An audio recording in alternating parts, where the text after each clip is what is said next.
Welcome, low ego action heroes. It's Debbie Levitt from Delta CX. We are a full service CX and UX consultancy, always ready to do projects, training, and consulting. So check us out if you need any of that. And I am back at my desk after a month away. So we are here today to do office hours Ask Me Anything, which I normally do for an hour. I'll be here taking your questions live. You can ask them in the chat. I'm watching YouTube, Twitch, and LinkedIn.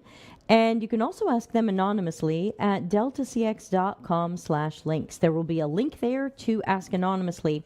Now, we had to cancel last week's show, so I have 2 questions left over from there. I am so sorry to the people who've been waiting and waiting for their questions to be answered, and we just got one in today. So if you ask a question now, you will be at least 4th on the list.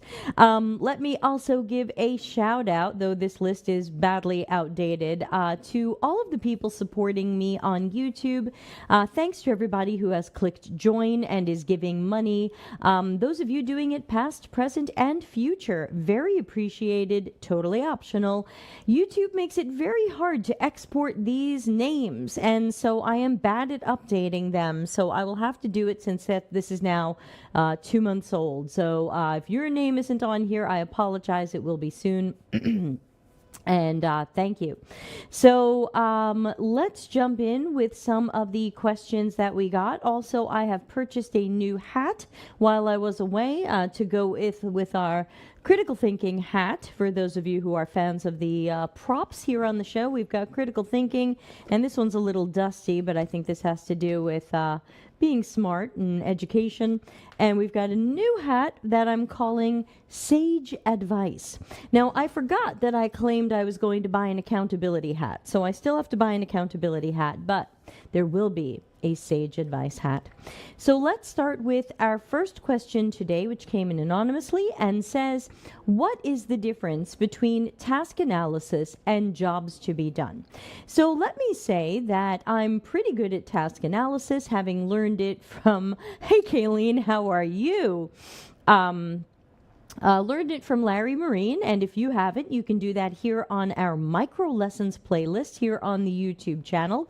Join us, won't you? We've got almost 7,000 subscribers, sadly still shadow banned. So I am not a super expert on jobs to be done. I've had some experience with it. I've seen some materials on it. I've read a few websites on it, so I apologize that I am not the expert on it. I might say something that's not fully correct. But based on my understanding of these things, let's talk about first what they have in common. What they have in common, hi Malika. Oh yes, let me give a quick shout out to some of the people who I met on my month of travels, starting with Malika. So great to meet you in person. We did not get enough time together. I'm sorry about that. I messed that up. I'm sorry. There will be a do-over. Met Dr. Nick, had a bunch of people come to dinner, met some people you know from the show, like Charlene and who else? Sean McSherry and oh gosh, who else was there who we would know from the show? Oh, now I'm blanking. Oh my gosh. But then I also met Faith, and I met Michelle Packran, and I met Melanie Levy, and just so great to get to know some of you in person a little bit better. So more of that. We're safe. Okay, so what task analysis and jobs to be done have in common is they're both trying to understand better what our users or customers or potential users and customers are here to do. Hey, Joel Barr, thank you. How have you been? Love your new puppy, Gypsy Dalmatian. They're both trying to figure out what our users here to do. We better focus on what they're trying to get done, because if we don't, we're probably barking up the wrong tree. Woof, woof, tiny Dalmatian puppy. And they also have in common that they can easily be garbage in, garbage out. If you are trying to do task analysis or jobs to be done by guesses, assumptions, workshopping, and other flavors of theater, guesses, and assumptions, then it's garbage in, garbage out. We can draw all the diagrams we want. We can draw a task analysis. We can draw customer journey map and all kinds of jobs to be done diagrams, but they might still be absolute garbage because we didn't put the good observational research in to actually understand the task or the job. So that to me are some of the core similarities. Now, where do I see them being different? Based on my experience with this, there's a couple of key areas where they seem to be different. Number one, I've heard famous jobs to be done trainers act like research is optional, that it's okay to kind of go with what you know about your customers. Yeah, you know what job they're here to do. And I think that's a poor message. I think that's an incorrect message. I think that's a cop-out. And so I do not want to give the message that really anything in product strategy, product discovery, UX, CX, things like that. Sorry, I've got a dinner shake. What's everybody drinking right now? Please be honest. I'm having a protein shake. I've been to America, weight to lose, and had weight to lose before that. So I don't want anybody to act like research. Hi, Ana Lucia. I don't want us to act like research is optional or you can just go with what you think you know about people. I think that's going to bite us in the butt later. And if we do anything like that, we should really write assumptive all over our documents. 100% assumptions. No users were harmed in the making of thing. Still in time. Yes, you are.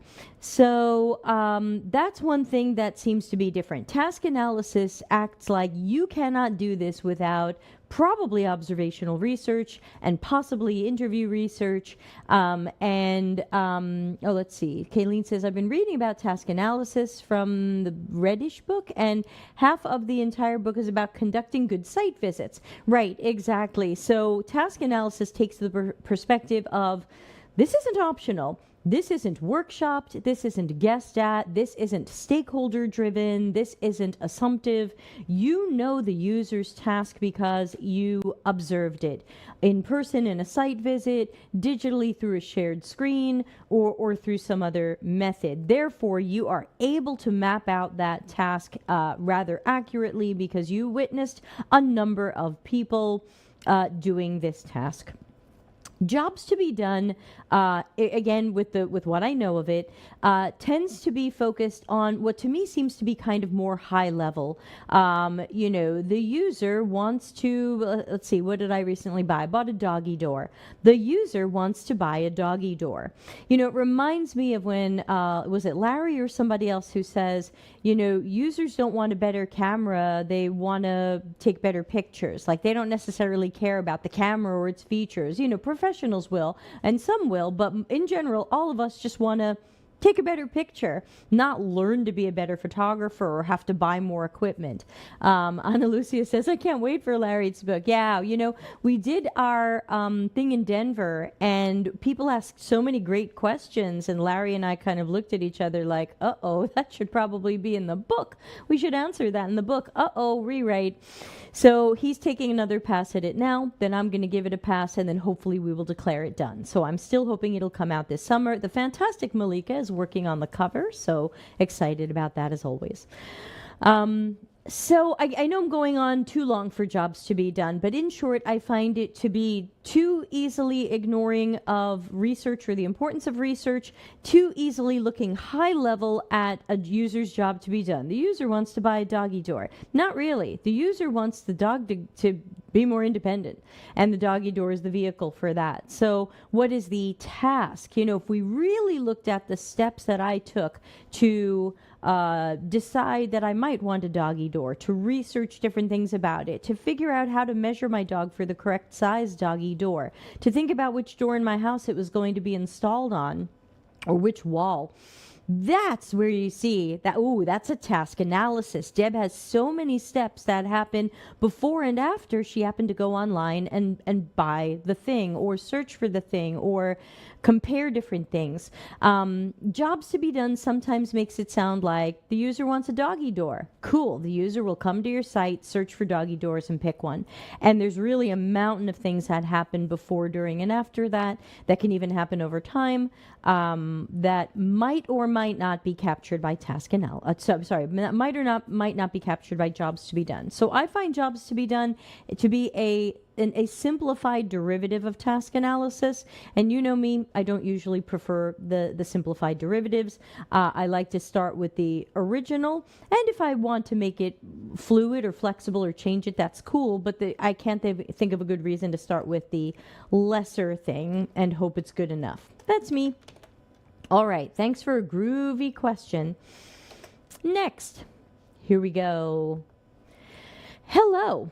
Hello. And Clemens is here. Good to see you. How are you? Jobs to be done is unfortunately too often an excuse to democratize, or we saw from Stephanie Walter today, democratize UX by way of stating goals of users that are just projections of stakeholders. Yes, exactly. That's definitely a better explanation of what I was trying to say earlier, which was that jobs to be done can often come from not the user at all, stakeholders or PMs or people with a cool idea, and they can say, oh yeah, the user needs this because, they've got a job to be done. So, the user needs a red cup because they're thirsty. Well, nobody wants these cups. Nobody told me what they're drinking. Is it just me? Okay, Rich, I see your question. I'm going to add you to the bottom of the list. We have a few more before you today. Thank you for your patience. Next question. It's been a while. Hello. What are good questions for an observation session in which you will get to know how a user in which you will get to know a user and how they currently work on a platform, an internal tool of a company, for the first time? The best questions for an observation are usually no questions, because you usually want to be quiet and watch. And then make notes of things you might want to ask them after they've done the task. Hey, remember earlier you took out some sticky notes you had at your desk? What was on those? And tell me more about that. Later you can say, and then, why did you need those and when did you make those? So when it's observation time, best to ask as few things as possible, best to interrupt people as little as possible or not at all. So to me, if you are watching people use an internal tool for the first time, I normally just give them a little bit of context without giving away too much. You are using this tool to request time off. Go. That's it. You need to request time off. Go. You need to put in it's an internal tool. You need to put in today's work done by the sprint team. Go. So really, to me, the best thing you can do in that kind of thing is just give people as little information as possible so you don't bias it, but give them enough context so they know what they're doing, and just say, please show me how you do this. That's it. As for questions, I know you want to ask why, but why can sound judgmental, especially based on anything in your face or body language or tone that might accidentally or on purpose be judgmental. As an example, I can, be a little New Yorkish, and I can say, why'd you do that? Whoa, so condescending. So you really want to be aware of your facial expressions, your body language, your tone of voice, the words you choose, and you want to make sure that if you want to know why someone did something, you have to find another way to ask it. Hey, earlier I saw you stopped the task and you went and asked somebody else about this thing. Can you tell me more about that? Definitely better than, why did you do that? Ooh, I'm being watched. So, sorry, back to my dinner shake. Nobody's drinking anything, it's just me.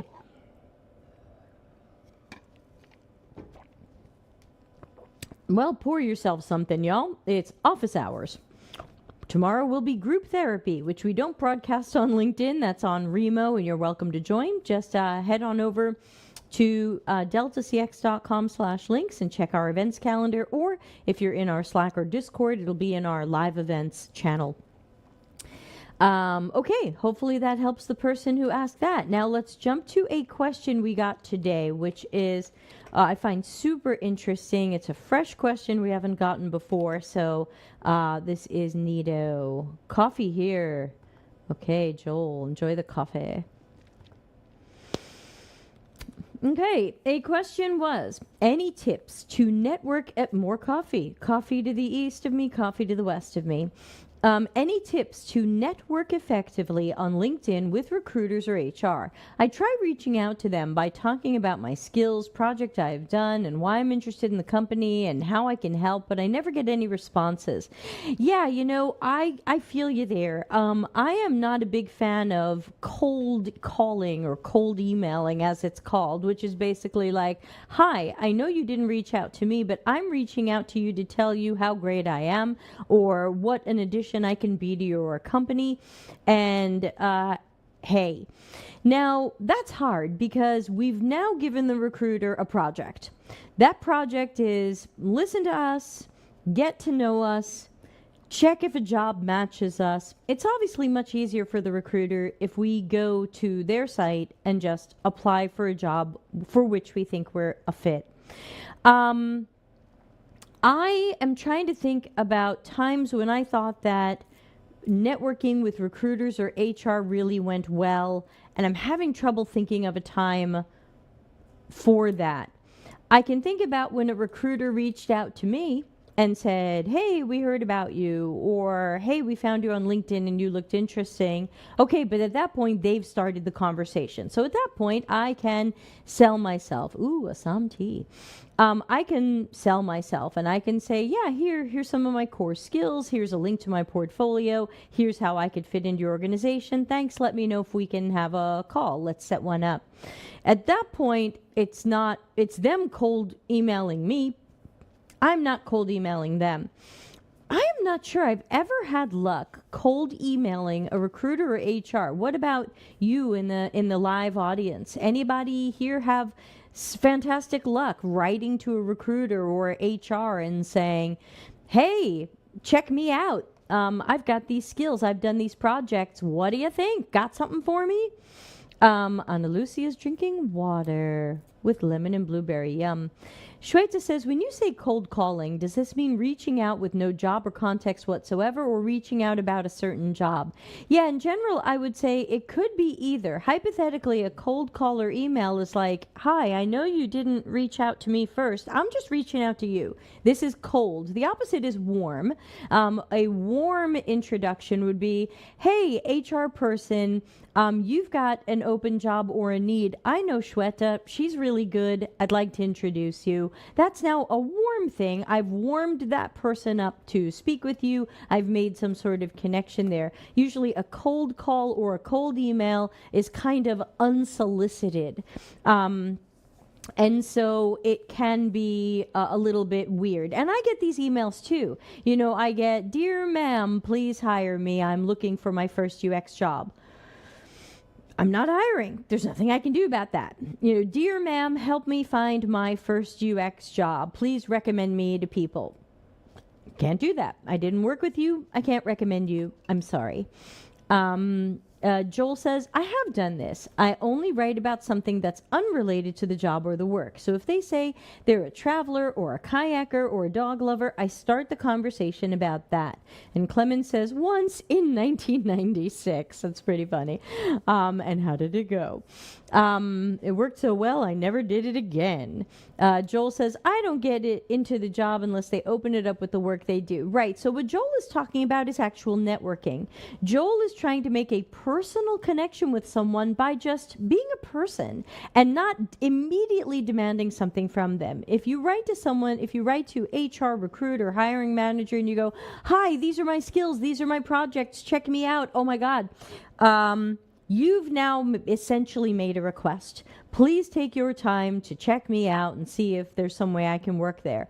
Joel's playing it cool. He's playing the long game, and he's truly networking. He's saying, I want to make a personal connection with this person. I want to talk to them about their interests or something we found in common. And then maybe down the road, when it's a little warmer, I can say, hey, I see you have this open job and I'd be a really good fit for it.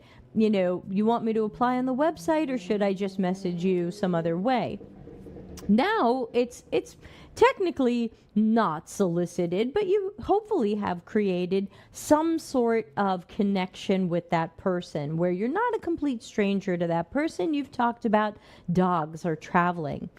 Shweta says, what I've seen happen is people post jobs on Twitter and then they say, DM me. So I assume they want to be contacted. Thoughts? Yes, in that case, it's not unsolicited. If the job is open, that's a totally different thing. I'm not talking about, hi, I have an open job, please apply to it. I think what the person in this question is saying, though we don't totally know, is I think they're saying, hey, I'm just trying to network and build my network and try to get myself a job. And I think I'm going to do this by just private messaging or in mailing or contacting recruiters in HR and just, going, hi, it's me. Look at me and look at what I can do. Don't you want me, baby?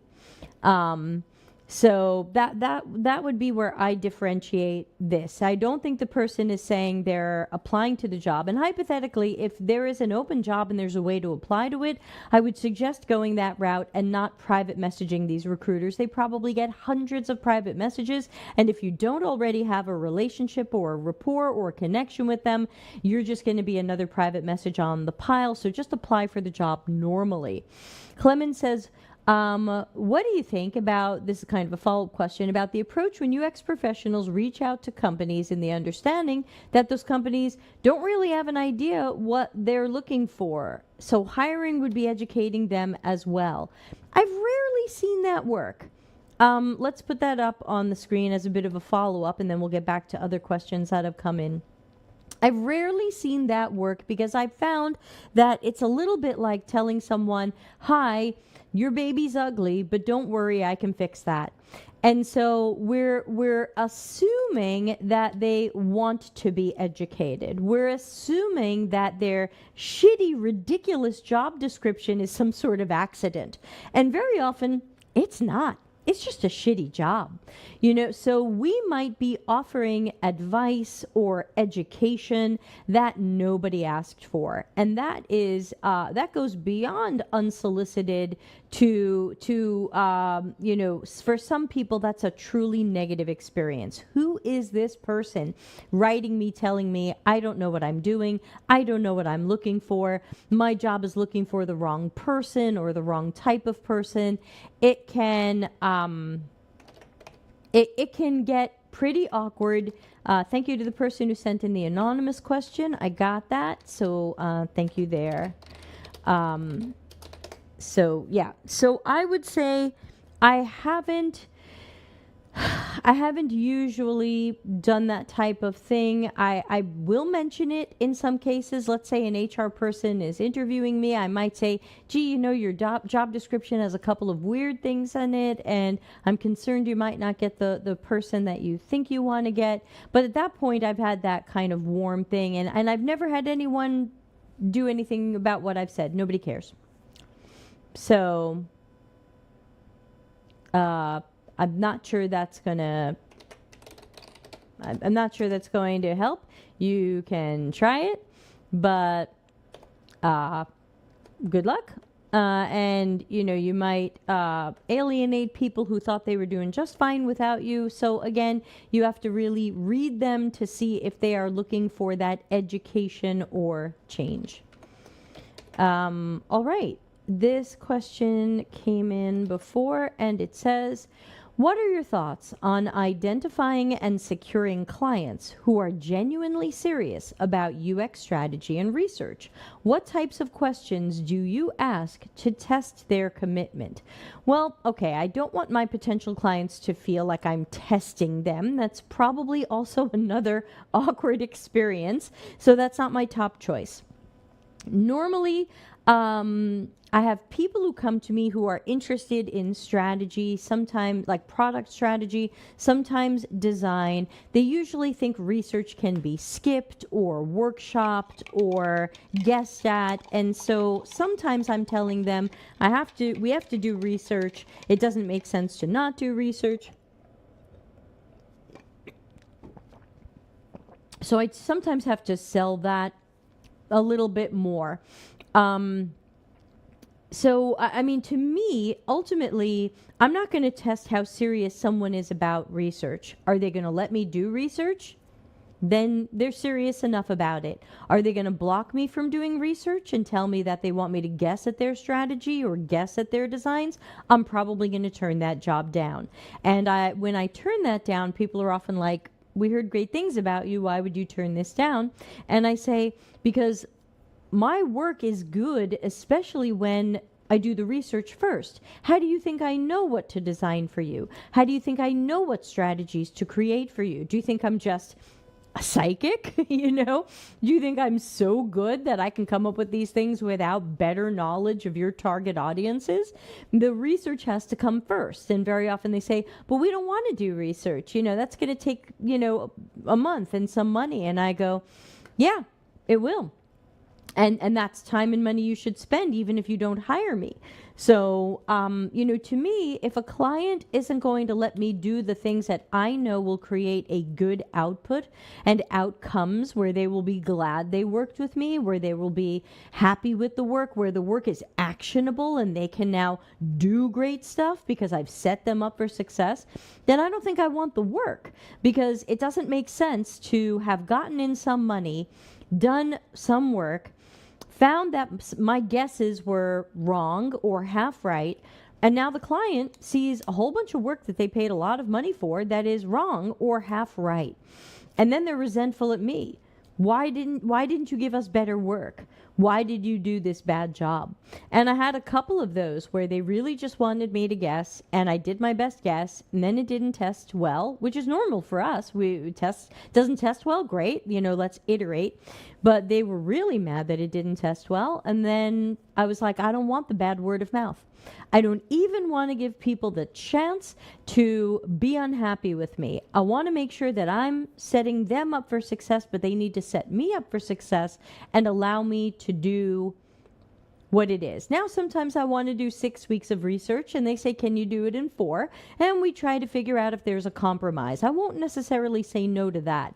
But if I suggest 4 to 6 weeks of research and they say, nope, 0 research, just give us the information, architecture or something like that, I know that's not going to be a good client for me, because they're going to be surprised and resentful when they see information architecture that isn't perfect.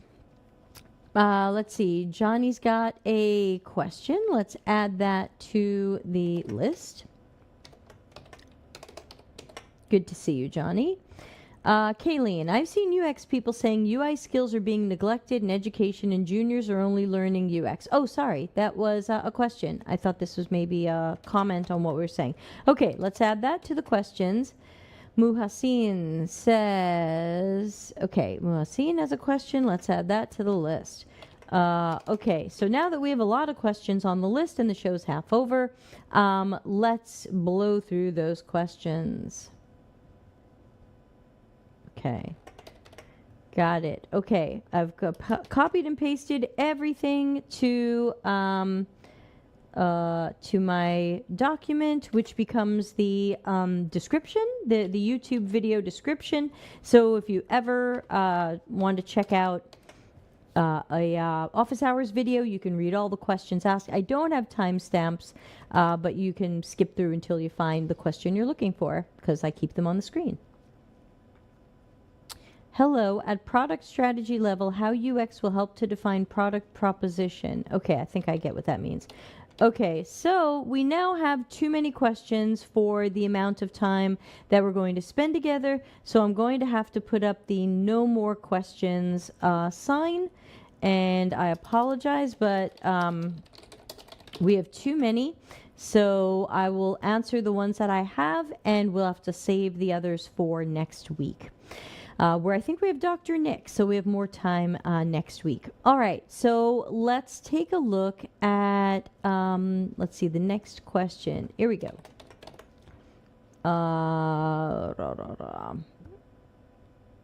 Okay, sorry, one woman show. Here we go.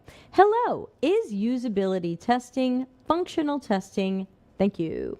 I am not sure what definitions you're using, and I might have the wrong definitions here, but my impression is that functional testing is more of the QA testing. It's more of the testing that engineers do to make sure that things are working as expected. So you want to make sure that something is functioning correctly, that it's functioning correctly for people with accessibility needs, that it's functioning correctly for different types of users. Usability testing is more of, let's put a prototype or the real thing in front of target users, either current or not current. The non-current is better. And let's give them a task and let's see where this has room for improvement. Are we solving the right problem? Did we solve that problem well? Where is this not usable? Where could this be improved? So one is more about the functionality and performance. Again, I might have the wrong definitions here. And one is more about the user's experience of the system, because something can be functional and it can be working and it can be bug-free, but it could still be a crappy idea with a crappy design that doesn't even solve a real user problem. So the usability could be poor and the functionality could be okay. So that's probably where I would distinguish these. I hope that helps, and thanks for asking. Okay, we have 4 more questions. If I can take more, I'll let you know, but we might run through the end of the show. Hi, good evening. Will the redesign usability test results be affected by previous user habits? Because you changed their habit, how do you value if it's a good redesign? Whenever you're doing usability testing, there has to be something you're looking for. It might not be a measurable metric, like you might not be doing time on task or how long something took somebody, because they've never seen this before. So it might take them longer as they get to know a different system or interface. So I don't track their time. But there are other things that you can look at to determine if a redesign is an improvement or not. For example, are people making mistakes? If they're making mistakes, the redesign probably needs more work. Are people getting confused? We can call on our old 4 horsemen of bad CX and UX: frustration, confusion, disappointment, and distraction. Are we seeing areas of our design during our usability test where people are confused, where they are frustrated? If we are seeing that, we probably don't have a good enough design. So I think that even if there aren't numbers we're counting or things we're measuring, we can look at things like this, and we can generally look at other things that people do that tell us if this is a positive or negative experience. Have you ever watched someone use a system and they go, that's usually not a good thing. There's and usually that's when I say, can you tell me what you're thinking right now? Yeah, I'm not really sure what to do here. Or, man, this seems like so much work. These are things that we can look